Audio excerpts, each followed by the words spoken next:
जगद्गुरु कृपालु परिषद एक अंतर्राष्ट्रीय चैरिटेबल संस्था।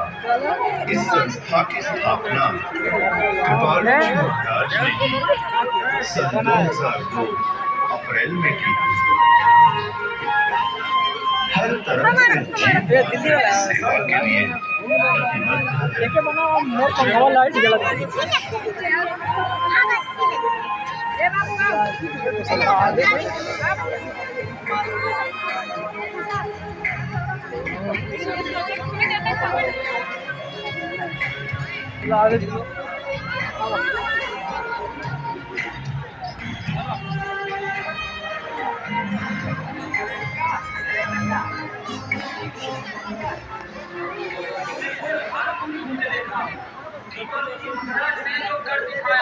अपने वैष्णव समाज के लिए और साधु समाज के लिए जो किया, ये तो जिंदगी को याद रखने वाला चीज।